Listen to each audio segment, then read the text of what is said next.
ये कहानी है दो दोस्तों राहुल और प्रिया की, जिन्होंने 25 की उम्र में 30,000 रुपए हर महीने की एसआईपी शुरू की है। दोनों ही अपने फाइनेंशियल फ्यूचर को लेकर एक्साइटेड है, लेकिन उन दोनों की स्ट्रेटेजीज अलग अलग है। राहुल ने जहां ट्रेडिशनल एसआईपी को फॉलो किया और 20 साल तक 10% रिटर्न का अनुमान लगाया है, वहीं दूसरी तरफ प्रिया ने थोड़ा सोच समझकर कुछ चेंजेस के साथ अप्रोच लिया है और वो 14% का रिटर्न एक्सपेक्ट कर रही है। समय बीतता है और 20 साल पूरे हो जाते हैं। 20 साल बाद राहुल जब अपने पोर्टफोलियो को देखकर खुश होता है कि उसकी इन्वेस्टमेंट 2.29 करोड़ तक पहुंच गई है, तभी वहां प्रिया पहुंच जाती है। वो प्रिया से कहता है कि पता है, जो एसआईपी हम लोगों ने एक साथ शुरू की थी, आज उसका अमाउंट बढ़कर पूरे 2.29 करोड़ हो चुका है। तुम्हारी एसआईपी का क्या हुआ प्रिया? चल भी रही है या बंद हो गई? और अगर चल रही है तो कितना अमाउंट मिलने वाला है तुम्हें एज अ रिटर्न? प्रिया ने कहा 3.94 करोड़। राहुल के तो होश ही उड़ गए। उसने एक बार पूछा कितना? प्रिया एक बार फिर बोली 3.94 करोड़। राहुल कहता है दुगना अमाउंट, ये कब हुआ और कैसे हुआ? इस पर प्रिया ने जवाब दिया कि मैंने तो कुछ चेंजेस किए थे बस। राहुल कहता है थोड़े से चेंजेस में डबल अमाउंट? ऐसे क्या चेंजेस किए तूने, मुझे भी तो बता। तो दोस्तों, प्रिया ने अपनी स्ट्रेटेजी में ऐसे क्या चेंजेस किए होंगे कि उसे डबल अमाउंट प्राप्त हुआ? सोच सकते हैं आप? अगर आप नहीं जानते तो बने रहिए मेरे साथ इस वीडियो के एंड तक, क्योंकि अगर सिंपल सी एसआईपी में कुछ चेंजेस के साथ रिटर्न डबल हो रहा है तो भला कौन है जो इनके बारे में जानना नहीं चाहेगा। अकॉर्डिंग टू डाटा 2016-17 में इंडिया का टोटल एसआईपी इनफ्लो 45,000 करोड़ सालाना था और आज इंडिया में हर महीने लगभग 21,000 करोड़ से ज्यादा की एसआईपी हो रही है। यानी कि लोग अब ज्यादा से ज्यादा एसआईपी में इंटरेस्ट दिखा रहे हैं और कर भी रहे हैं। लेकिन प्रॉब्लम यह है कि इतने सारे लोग एसआईपी कर तो रहे हैं, मगर इनमें से कुछ ही लोग बेहतरीन रिटर्न ले पा रहे हैं, वरना ज्यादातर का पैसा तो इन्फ्लेशन जितना भी ग्रो नहीं हो पा रहा। ऐसा क्यों? क्योंकि वो आए दिन कोई ना कोई मिस्टेक कर ही देते हैं। और ऐसा बिल्कुल भी नहीं कि ये बहुत बड़ी गलतियां यानी कि ब्लंडर्स हो। बहुत छोटी छोटी मिस्टेक्स है जिन्हें अक्सर लोग इग्नोर कर दिया कर देते हैं और इनकी वजह से ही वे अपने फाइनेंशियल गोल्स को अचीव नहीं कर पाते हैं। तो चलिए इन्हें समझते हैं। फर्स्ट है एसआईपी पेमेंट्स को मिस करना। दोस्तों, ऐसा लगभग हर किसी के साथ होता है। लाइफ बिजी हो जाती है और कभी कभी आप एक पेमेंट करना भूल जाते हैं। एक महीना ही तो है, आप सोचते हैं, लेकिन एक एसआईपी पेमेंट मिस करना आपके रिटर्न्स पर बड़ा असर डाल सकता है, क्योंकि हर एसआईपी इंस्टॉलमेंट अलग अलग पेस पर ग्रो करती है। जो पहला पेमेंट आप करते हैं उसे ग्रो होने के लिए सबसे ज्यादा टाइम मिलता है। अगर आप 20 साल के लिए इन्वेस्ट कर रहे हैं तो 240 महीने, 20 साल बाद वो 30,000 रुपए जो आपने पहले महीने में इन्वेस्ट किया था, कंपाउंडिंग की वजह से 4.12 लाख तक ग्रो हो जाएगा। अब सोचिए, अगर आप वो पेमेंट मिस कर दे तो आप 4.12 लाख के ग्रोथ को खो देंगे, जबकि जो एसआईपी आप फाइनल मंथ में करते हैं वो सिर्फ एक महीने के लिए ग्रो होता है और बेयरली आपकी वेल्थ में कोई खास बढ़ोतरी करता है। तो शुरू के पेमेंट्स मिस करना आपके फाइनल रिटर्न्स पर एक बड़ा डेंट डाल सकता है। अब इसका सॉल्यूशन क्या है? अपने एसआईपी की तारीख को सैलरी डेट के साथ अलाइन करें। जैसे ही आपकी सैलरी क्रेडिट हो, आपका एसआईपी ऑटोमेटिकली डिडक्ट हो जाए। इससे कभी कोई पेमेंट मिस नहीं होगी, चाहे आपकी लाइफ कितनी ही बिजी हो। Second, direct plan versus regular plan. सही ऑप्शन न चुनना। दोस्तों, क्या आपको पता है कि गलत प्लान चुनने से आपको लाखों का नुकसान हो सकता है?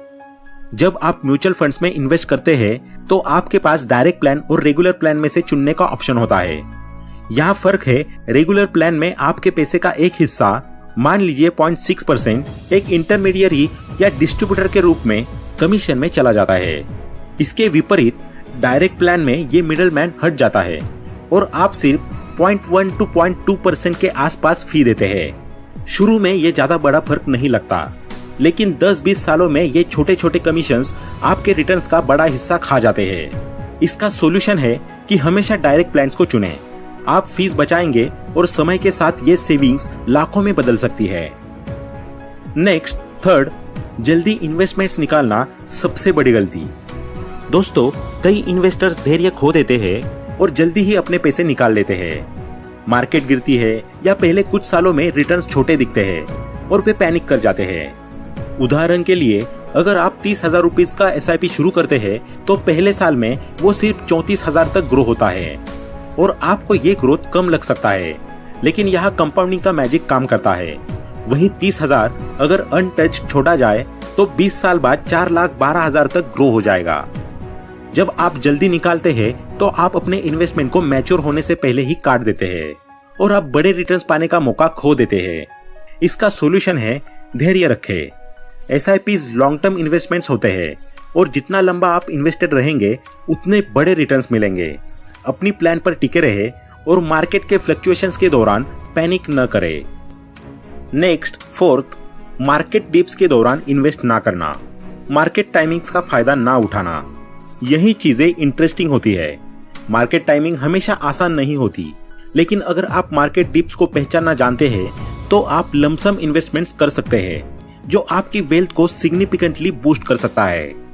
मान लीजिए आपने रेगुलर 30,000 मंथली SIP की और उसके साथ निफ्टी 50 इंडेक्स फंड में मार्केट डिप के दौरान 3 लाख रुपए एक्स्ट्रा इन्वेस्ट किए।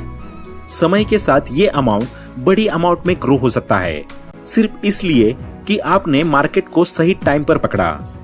प्रो टिप, बफेट इंडिकेटर जैसे टूल्स का यूज करें या मार्केट वैल्यूएशन वेबसाइट पर जाएं, ताकि आपको पता चल सके कि मार्केट कब अंडर वैल्यूड है।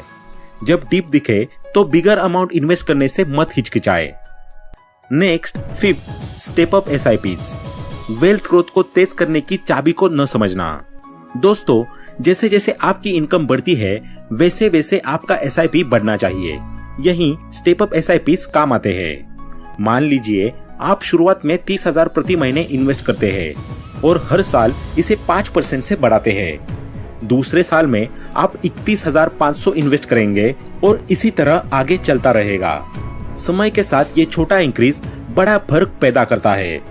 बिना स्टेप अप के आपका फाइनल कॉर्पस लगभग 3.94 करोड़ रुपीस हो सकता है, लेकिन स्टेप अप के साथ ये बढ़कर 5.29 करोड़ रुपीस तक पहुंच सकता है, सिर्फ इसलिए कि आपने अपनी इनकम बढ़ने के साथ कंट्रीब्यूशंस एडजस्ट किए।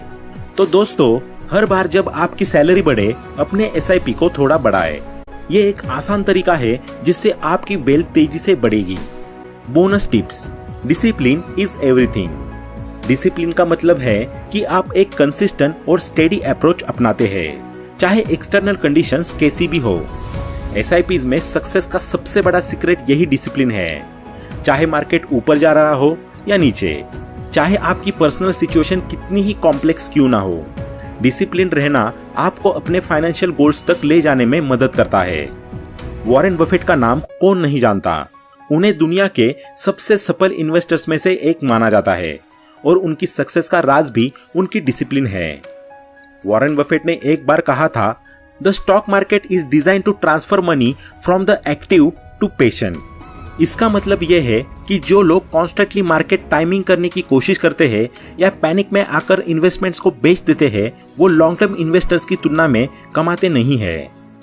वॉरेन बफेट ने 11 साल की उम्र में अपना पहला स्टॉक खरीदा था और तब से लेकर अब तक उन्होंने मार्केट में कई क्रैशेस देखे, लेकिन उन्होंने कभी पैनिक में आकर इन्वेस्टमेंट्स को बेचा नहीं। वो हमेशा अपने लॉन्ग टर्म गोल्स पर फोकस रहे। SIP में डिसिप्लिन का यही मतलब है। चाहे मार्केट में कितनी भी वोलेटिलिटी हो, आपको पैनिक नहीं करना है। आपका फोकस लॉन्ग टर्म पर होना चाहिए। मार्केट डाउनटर्न्स का फायदा उठाना चाहिए, पैनिक सेलिंग से बचना चाहिए और अपने SIP को कंसिस्टेंट रखना चाहिए। चाहे आप स्पोर्ट्स में हो, सिनेमा में हो या फाइनेंस की दुनिया में, हर फील्ड में डिसिप्लिन की वैल्यू हाईएस्ट है। SIPs में भी यही ट्रू है। चाहे मार्केट गिर रहा हो या पर्सनल इमरजेंसीज आ रही हो, डिसिप्लिन से आप अपने फाइनेंशियल गोल्स तक आसानी से पहुंच सकते हैं। शॉर्ट टर्म नॉइज पर ध्यान मत दीजिए, लॉन्ग टर्म विजन बनाए रखिए और अपनी SIP को कंटिन्यू रखिए। जैसे पेड़ धीरे धीरे बड़ा होता है और फिर एक दिन ढेर सारे फल देता है, वैसे ही आपके इन्वेस्टमेंट्स भी धीरे धीरे ग्रो होंगे और डिसिप्लिन से आपको फाइनेंशियल फ्रीडम तक पहुंचाएंगे। नेक्स्ट, डाइवर्सिफिकेशन बहुत जरूरी है। डाइवर्सिफिकेशन का मतलब है कि अपने इन्वेस्टमेंट्स को डिफरेंट एसेट क्लासेस में स्प्रेड करना, ताकि ओवरऑल रिस्क कम हो और रिटर्न्स बेहतर हो सके। SIP में डाइवर्सिफिकेशन बहुत महत्वपूर्ण है। क्योंकि यह आपको एक ही एसेट क्लास पर पूरी तरह निर्भर रहने की बजाय डिफरेंट एसेट टाइप्स में इन्वेस्टमेंट करने का अवसर देता है। जब आप अपनी पूरी राशि एक ही एसेट क्लास में इन्वेस्टमेंट करते हैं तो आपकी पूरी फाइनेंशियल फ्यूचर उस एसेट क्लास की परफॉर्मेंस पर निर्भर हो जाती है। जैसे अगर आपने पूरी राशि इक्विटीज में इन्वेस्टमेंट की है और मार्केट गिरती है तो आपकी पूरी इन्वेस्टमेंट प्रभावित हो सकती है। इस स्थिति में अगर आपने डाइवर्सिफाइड पोर्टफोलियो बनाया होता जिसमें इक्विटीज, डेब्ट और गोल्ड जैसी एसेट क्लासेस शामिल होती तो आपकी ओवरऑल रिस्क कम होती। डाइवर्सिफिकेशन से एक एसेट क्लास के गिरने पर दूसरी एसेट क्लास की अच्छी परफॉर्मेंस आपके टोटल रिटर्न्स को स्टेबलाइज कर सकती है। इसके अलावा डिफरेंट एसेट क्लासेस का परफॉर्मेंस अलग अलग मार्केट कंडीशंस में वेरी कर सकता है। उदाहरण के लिए इक्विटीज लॉन्ग टर्म में बेहतर रिटर्न्स दे सकती है लेकिन शॉर्ट टर्म में वोलेटाइल हो सकती है। डेब्ट आमतौर पर स्टेबल रिटर्न्स देती है और मार्केट फ्लक्चुएशन से कम प्रभावित होती है। गोल्ड एक हेज के रूप में काम कर सकता है और इन्फ्लेशन से प्रोटेक्शन प्रदान करता है। इन सभी एसेट क्लासेस को कंबाइन करने से आपको बैलेंस ग्रोथ और रिड्यूस्ड रिस्क मिलता है। तो दोस्तों, ये सब वो पॉइंट्स हैं जिनको अपनाकर प्रिया ने इतना बेहतरीन रिटर्न प्राप्त किया था जो राहुल के रिटर्न से दुगना था। तो अगर आप भी चाहते हैं कि आपकी SIP आपको अच्छे रिटर्न्स दे तो इन चेंजेस को आप भी अपनी स्ट्रैटेजी में शामिल कर सकते हैं। तो आज के लिए बस इतना ही। वीडियो पसंद आई हो तो लाइक करें, अपने दोस्तों के साथ शेयर करें और ऐसे ही वैल्यूएबल वीडियोस को देखने के लिए चैनल को सब्सक्राइब करना ना भूलें।